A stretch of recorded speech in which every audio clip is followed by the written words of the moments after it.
Okay, so this is a tissue biopsy, and as you can see, also there are numerous chromosomal abnormality, and I think with a glance you can really see that ERB2 also amplified.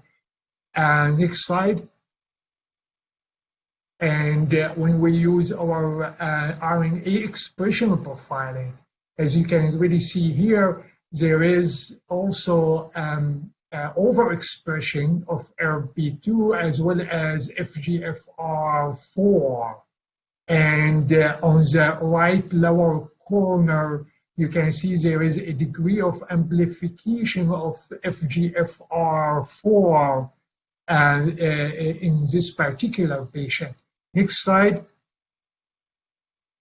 And this is very important, for understanding the complexity of, analyzing tissue versus cell-free DNA, and in the tissue, analyzing DNA versus RNA. So if you look here on the top, you can really see this is the DNA data on the tissues. Then in the middle, we can see the RNA data. Now, if you look on the top, you can see in yellow the DNA mutation at 4.76%, versus in the cell-free DNA plasma, we see the DNMT3 mutations at variant allele frequency of 27.18. And at the same time, in the peripheral blood, we see mutation in SR2 genes that was not picked up on the tissues. And we see, of course, a mutation in TP53 and RUNX1 on the in the cell-free DNA, and these are already present in the tissues. But there is one more mutation, which is the LRB1B. Go back, please, to the previous slides. And as you can really see in this gene, it is detected, this mutation in this gene in green. In the liquid biopsy at 34.9%, versus it is detected in the tissue at 12.42%. And the difference between the two is very important for interpretation. When you detect a gene in the cell-free DNA at such high level, it is most likely a germline abnormality rather than somatic abnormalities. And the reason why it was at very low level in the tissue, because there is a gene copy, extra gene copy, as you can really see on the far left diagram of the chromosome, and where the gene is located actually. I hope you can see it's pointed out in red. So now we have 3 copies. One of them is mutated, but frankly, this gene has nothing really to do with the cancer. But we practically reported it as a mutations, and it misled us to consider it as somatic. But frankly, it is not somatic; it is germline. But at the same time, this is very important. You have to look, when you look at the peripheral blood, clearly the DNMT3A mutation and the SRSF2 mutation have nothing to do with the breast cancer. These are most likely reflecting a level of low-level MDS, or the variant allele frequency is too high for clonal hematopoiesis.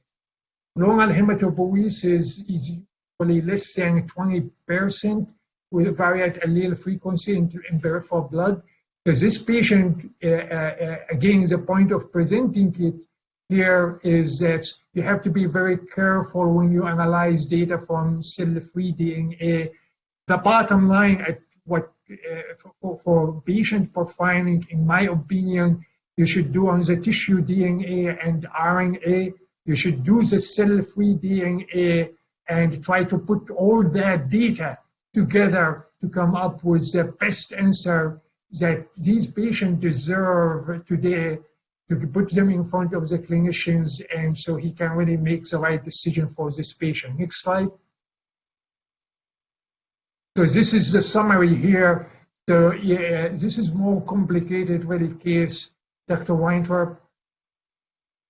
Yeah, this is an unbelievable case because the current next-gen sequencing totally changed her outlook.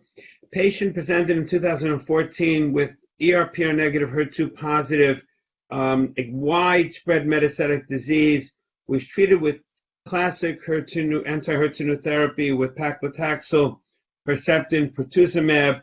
It then went on to all the different drugs, TDM1, different drugs with Herceptin. As she progressed, we kept repeating the next-gen sequencing, and most recently, we discovered the high TMB. So when we added the new drug, trastuzumab deruxtecan, otherwise known as Enhertu, we got her Keytruda, and all of her palpable metastatic nodules are going away, and on scan, she's having an incredible response, again showing that if you have ERBB2 and you need anti-HER2 new drugs, and you have either high TMB or overexpressed PD-L1, there is a synergism with the anti-HER2 new drugs and the anti-PD-1 drugs. And this patient is currently on Enhertu and Keytruda, and she's doing incredibly well. So next-gen sequencing should be repeated whenever you get new tissue on progression, or on progression, you should be doing liquid biopsies to see if the tumor burden expresses with cell-free DNA. How is her peripheral blood? We probably did it in your lab. I don't have it in front of me, Yeah. but I'm sure we did it. Just be careful. She might be eventually developing MDS. Actually, I have her biopsy here from your lab from 2020 May. It doesn't look like any of these mutations came out. Except there's obviously the abnormal neoplastic clones, but none of the markers would lead us to a target here. But the tissue, of course, led us to a target.